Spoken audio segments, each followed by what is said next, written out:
टुनटुनी की मटका मैगी। शिमला के जंगल में टुनटुनी चिड़िया अपने पति और बूढ़े ससुर के साथ रहती थी। टुनटुनी का पति एक नंबर का आलसी था, लेकिन उसका ससुर लाला कबूतर बहुत ही मेहनती था। बुढ़ापे में भी घर का सारा बोझ उसी के कंधों पर था। वह बाजार में ठेला लगाता था और कचौड़ी सब्जी बेचा करता था।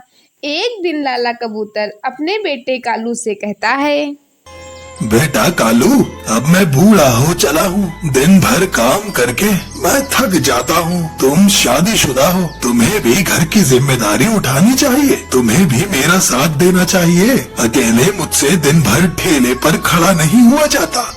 पिताजी, आपको तो बस बहाना मिलना चाहिए। आपको तो पता है मुझे ठेले पर आपकी तरह कचौड़ी सब्जी बेचना अच्छा नहीं लगता है। मैं तो कोई बहुत बड़ा बिजनेस करूँगा। अरे करम जले, ख्वाब तो बड़े बड़े देखता है। ये नहीं जानता कि तू कितना आलसी है। जिंदगी भर घर में पड़ा पड़ा सपना ही देखता रहेगा, या कुछ करके दिखाएगा भी।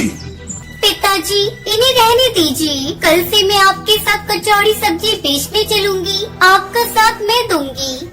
टुनटुनी बहू, ये तू क्या कह रही है? भला तू कैसे बाजार में जाकर सब्जी कचौड़ी बेचेगी? तू ही घर की बहू है। बेटे के होते हुए तू काम करेगी। सारे पक्षी मुझ पर थू थू करेंगे।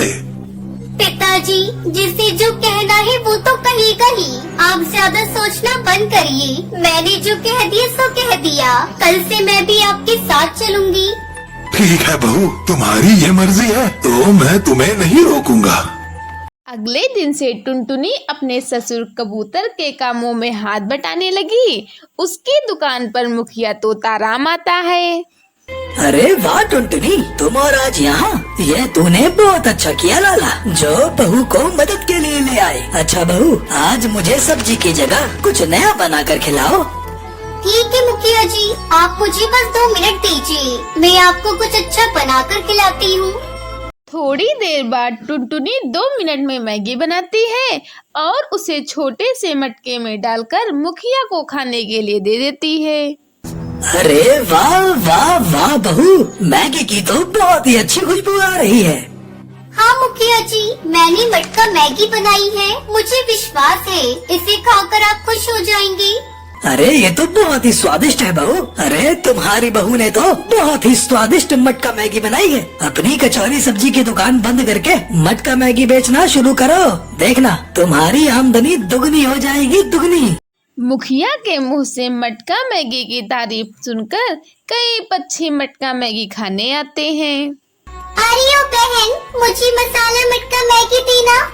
अरे बेटा, मुझे भी मटका मैगी देना। मैं भी तो खाकर देखूं इसका स्वाद कैसा है। पहले ही दिन मटका मैगी की अच्छी कमाई हो जाती है। ये देखकर लाला कबूतर बहुत खुश हो जाता है। बहू, तुम लक्ष्मी हो लक्ष्मी। तुम्हारे कदम दुकान में पड़ते ही कमाई दुगनी हो गई है। बाजार से अभी और मैगी के पैकेट खरीद कर लाता हूँ। हाँ हाँ पिताजी, और लौटते समय रसीली तोती के घर से छोटे छोटे मटके भी लेते आइएगा। लाला कबूतर मैगी का पैकेट खरीदकर तोती के घर जाता है।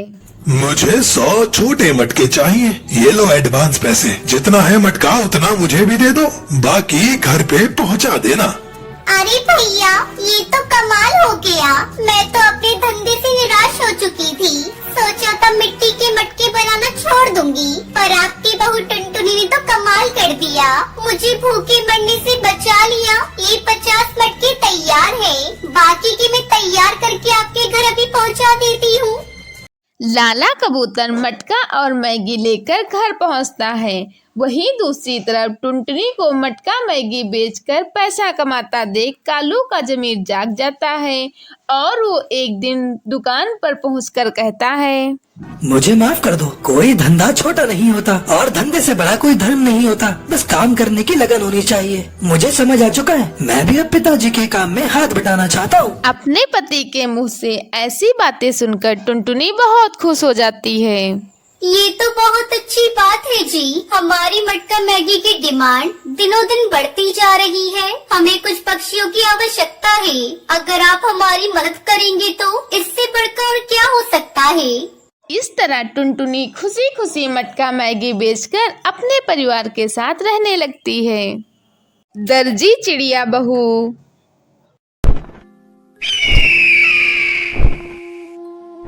हिमालय के जंगल में टुनटुनी चिड़िया अपनी माँ टूनी चिड़िया के साथ रहती थी। टुनटुनी चिड़िया के पिता की मौत के बाद उसकी माँ दर्जी का काम करके अपना और अपनी बच्ची का पेट पालती थी। एक दिन टूनी चिड़िया घर के कामों में व्यस्त थी। तभी टुनटुनी चिड़िया मौका पाकर कपड़े सिलने लगती है। सिलाई मशीन की आवाज सुनकर टूनी चिड़िया दौड़ते हुए वहां आती है। अरे ओ टुनटुनी बेटा, तू ये क्या कर रही है? मशीन की सुई लग जाएगी बेटा तुझे, बहुत दर्द होगा। चल सिलाई मशीन को छोड़ और घर के काम में मेरा हाथ बटा। माँ, मुझे मशीन चलाने में बहुत मजा आ रहा है। माँ, तुम मेरा दाखिला मीठी काकी की सिलाई सेंटर में करवा दो ना। मैं भी कपड़े सिलूंगी और आपकी सहायता करूंगी। अरे पगली, अभी तेरी पढ़ाई करने की उम्र है, तू क्यों सिलाई के झंझट में पड़ती है? मैं हूँ ना, मैं सब कर लूंगी। बस तू पढ़ाई कर, मैं तुझे पढ़ा लिखा कर अफसर बनाऊंगी। तुझे तो पता है तेरे बाबा भी यही चाहते थे। माँ, मेरी प्यारी माँ, मैं पढ़ाई भी करूँगी और सिलाई भी सीखूंगी। आप करा दो ना दाखिला सिलाई सेंटर में। अच्छा ठीक है, तेरी यही इच्छा है तो मैं आज ही तेरा दाखिला सिलाई सेंटर में करवा दूंगी। उस दिन से टुनटुनी दर्जी का काम सीखने लगी। समय गुजरने लगा। टुनटुनी की ट्रेनिंग पूरी हो गई और वह अपने माँ के साथ सिलाई का काम करने लगी। घर में अच्छे खासे पैसे आने लगे। एक दिन टुनटुनी का मामा कड़कनाथ उसके घर आते हैं। टूनी बहना, ओ टूनी बहना, कहाँ हो? जल्दी यहाँ आओ। अरे मामा जी, आप आइए बैठिए। माँ पड़ोस में गई है, अभी आती ही होंगी। मैं आपको चाय बनाकर पिलाती हूँ। टुनटुनी चिड़िया चाय बनाने चली जाती है। तभी टूनी चिड़िया आती है। अरे आप धन्य हो भाग मेरे, कई दिनों से आपको याद कर रही थी। अच्छा लगा तुम आ गए भैया। बहना, मैं टुनटुनी के लिए रिश्ता लेकर आया हूँ। खाते पीते परिवार का पक्षी है। अपनी टुनटुनी बहुत खुश रहेगी। वो कबूतर भी लाखों में एक है और नेक। तू बस आँख मीच कर शादी कर दे। इस तरह टुनटुनी की शादी जल्दी ही बंटी कबूतर से हो जाती है। टुनटुनी अपने ससुराल में बहुत खुश थी, लेकिन उसकी ये खुशी ज्यादा दिनों तक नहीं रह सकी। अचानक बंटी कबूतर के काम करते समय मशीन का केमिकल उसकी आंखों पर चला जाता है, जिसकी वजह से उसकी आंखें चली जाती हैं। टुनटुनी, पता नहीं कैसे मेरी आंखों में केमिकल आ गया। अब मैं कैसे घर चला पाऊंगा? मैं तो एकदम से अपाहिज सा हो गया। मैं अब कैसे तेरा और अपने बच्चों का मुंह देखूंगा? शुक्र मनाओ जी, ये केमिकल पूरा आपके ऊपर नहीं गिरा, नहीं तो बहुत मुसीबत हो जाती।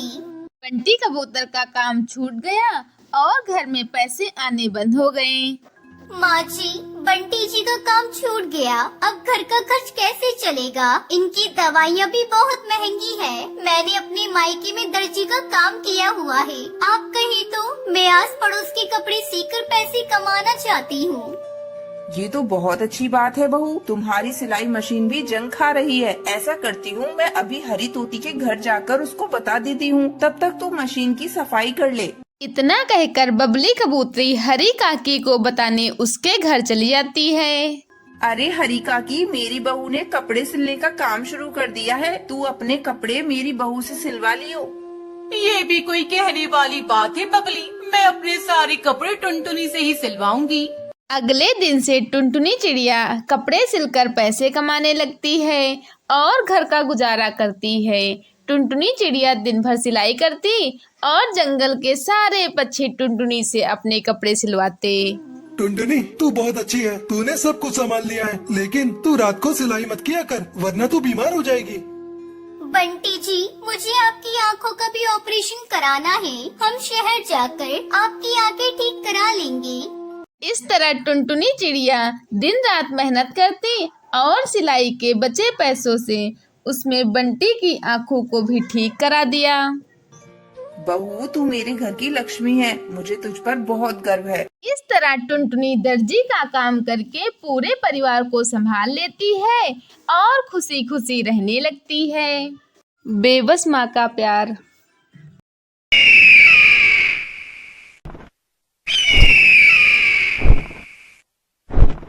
एक जंगल में एक टुनटुनी चिड़िया रहा करती थी। उसके घोंसले में 3 अंडे थे। एक दिन चिड़िया ने देखा कि जंगल के सभी पक्षी जंगल छोड़कर भाग रहे थे। उसने बुलबुल चिड़िया को रोककर पूछा, अरे बुलबुल, क्या हो गया? सभी पक्षी जंगल से भाग क्यों रहे हैं? टुनटुनी, अपने अंडों को लेकर जल्दी यहाँ से भागो। जंगल में जंगली बाज आ गया है। वो सभी पक्षी के अंडों को और बच्चों को खा रहा है। तुम जल्दी यहाँ से चली जाओ। लेकिन मैं अपने अंडों को लेकर कैसे जाऊँ? मेरे अंडों से बच्चे आने वाले हैं। अगर मैं अपने अंडों को लेकर उड़ूंगी तो इनमें से बच्चे नीचे निकलकर गिर जाएंगे। टुनटुनी, तुम अपने अंडों को छुपा दो। बाज किसी भी समय यहाँ आ सकता है। हाँ हाँ, मैं अपने अंडों को छुपा देती हूँ। तुम्हारा शुक्रिया बुलबुल बहन। इतना कहकर टुनटुनी अपने अंडों को घोंसले में ही छिपा देती है और बाज के आने का इंतजार करने लगती है। हे भगवान, अभी मेरे अंडों से बच्चे मत निकालना, नहीं तो बाज मेरे बच्चों को देख लेगा और उन्हें खा जाएगा। तभी वहाँ बाज आ जाता है और चिड़िया से कहता है, ए चिड़िया, तेरे अंडे कहाँ हैं? जल्दी से मुझे एक अंडा दे दे। मेरे पास कोई अंडा नहीं है। देखो चिड़िया, अगर तुमने मुझे एक अंडा दे दिया तो मैं तुम्हारे बाकी अंडों को नहीं खाऊंगा। लाओ, अब मुझे एक अंडा दे दो। देखो, मैं तुम्हें कह चुकी हूँ कि मेरे पास कोई अंडा नहीं है, तो मैं तुम्हें अंडा कहाँ से दूँ? तुम ऐसे नहीं मानोगी। जरूर तुमने अपने अंडे छिपाए होंगे। मैं अभी उन अंडों को ढूंढता हूँ। इतना कहकर बाज अंडे ढूंढने लगता है, लेकिन उसे कोई अंडा नहीं मिलता। इसलिए वह वापस जाने लगता है। तभी टुनटुनी चिड़िया के अंडे में से बच्चे निकल आते हैं। अरे बच्चों, चुप रहो। बच्चों, चुप हो जाओ, नहीं तो वो बाज तुम्हारी आवाज सुन लेगा। तभी बाज बच्चों की आवाज सुन लेता है और वापस टुनटुनी के पास आता है। अरे वाह, अच्छा, तो तुमने अंडे यहाँ छुपा कर रखे थे। अब मैं इन तीनों बच्चों को अपने साथ ले जाऊंगा और घर ले जाकर खाऊंगा। नहीं नहीं बाज भाई, अगर तुमने मेरे बच्चों को खाया तो तुम्हारा पेट खराब हो जाएगा। मैं तो तुम्हारे भले के लिए कह रही हूँ, मेरे बच्चों को मत खाना। अरे वाह, बच्चे खाने से पेट खराब हो जाएगा? फिर तो मैं इन्हें जरूर खाऊंगा, क्योंकि आज तक मैंने बहुत बच्चे खाए हैं, लेकिन मेरा पेट खराब नहीं हुआ। देखो बाज, अगर तुमने मेरे बच्चों को हाथ पे लगाया तो मैं तुम्हें नहीं छोड़ूंगी। तुम मेरा क्या कर लोगी? मैं इन बच्चों को तुम्हारे सामने अपने साथ लेकर जाऊंगा और तुम मेरा कुछ भी नहीं कर सकती। जैसे ही बाज बच्चों की तरफ बढ़ता है, टुनटुनी उस पर हमला कर देती है। इस लड़ाई में बाज टुनटुनी को हरा देता है। टुनटुनी घायल होकर गिर जाती है। हे भगवान, मेरे बच्चों की रक्षा करना। वो बाज पता नहीं आज मेरे बच्चों के साथ क्या करेगा। तभी वहाँ पर बुलबुल चिड़िया आती है। क्या हुआ टुनटुनी, तुम यहाँ घायल क्यों पड़ी हो और तुम्हारे बच्चे कहाँ हैं? बुलबुल बहन, मेरे बच्चों को बाज उठा ले गया और वो मेरे बच्चों को मार कर खाने वाला है। बुलबुल बहन, मुझसे उड़ा नहीं जा रहा। उस बाज से मेरे बच्चों को बचाने में मेरी मदद करो। लेकिन टुनटुनी, बाज बहुत ताकतवर है। मैं उस बाज से लड़ भी नहीं सकती, तो मैं तुम्हारे बच्चों को कैसे बचा सकती हूँ? बुलबुल बहन, तुम मुझे उस बाज के पास तक ले चलो। मैं खुद अपने बच्चों को उस बाज से छुड़ा कर लाऊंगी। क्या कह रही हो टुनटुनी? तुमसे तो उड़ा भी नहीं जा रहा, तो तुम कैसे अपने बच्चों को उस बाज से छुड़ा कर लाओगी? एक माँ अपने बच्चे के लिए कुछ भी कर सकती है। तुम बस मुझे उस बाज के पास तक ले चलो। ठीक है टुनटुनी, चलो चलते हैं। इतना कहकर बुलबुल टुनटुनी को अपने साथ बाज के पास ले जाती है। देखो बाज, या तो मेरे बच्चों को छोड़ दो, नहीं तो मैं तुम्हें जिंदा नहीं छोड़ूंगी। इतनी चोट खाने के बाद भी तुम्हें अकल नहीं आई? लगता है यहाँ मरने आई हो। अभी भी वक्त है, यहाँ से वापस लौट जाओ। नहीं नहीं, मैं अब अगर वापस जाऊंगी तो अपने बच्चों को लेकर ही जाऊंगी। मेरे बच्चों को छोड़ दो, नहीं तो मैं इस घोंसले में आग लगा दूंगी। मुझे बेवकूफ समझाए क्या? अगर तुमने इस घोंसले में आग लगा दी तो तुम्हारे बच्चे भी मरेंगे, इसलिए तुम इस घोंसले में आग नहीं लगा सकती। मुझे फिक्र नहीं है, और वैसे भी मैं इस घोंसले में आग ना लगाऊं तो भी तुम मेरे बच्चों को खा जाओगे। तो बताओ, तुम मेरे बच्चों को छोड़ते हो या मैं तुम्हें आग के हवाले कर दूं? बेवकूफ किसी और को बनाना, मैं तुम्हारी इन फालतू बातों से डरने वाला नहीं हूँ। इतना सुनते ही टुनटुनी घोंसले में आग लगा देती है।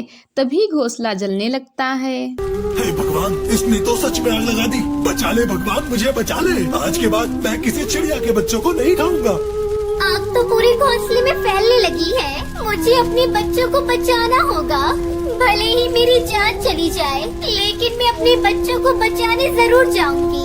टुनटुनी अपने बच्चों को घोंसले से बाहर फेंक देती है। बच्चे सुरक्षित बच जाते हैं, पर टुनटुनी काफी जल चुकी थी। माँ, आपको ये क्या हो गया माँ? माँ, आप ठीक हो जाओगी माँ। मेरे बच्चों, मैंने तुम्हें बचाकर अपनी माँ होने का फर्ज निभाया है। अब मैं आराम से मर सकती हूँ। बुलबुल, मेरे बच्चों का ख्याल रखना। इतना कहकर टुनटुनी की मौत हो जाती है। माँ, आप हमें छोड़कर नहीं जा सकती माँ। माँ, आंखें खोलो माँ। माँ, हम आपके बिना कैसे रहेंगे माँ? माँ, हमसे बात करो माँ। आंखें खोलो माँ। बच्चे इसी तरह रोते रहते हैं।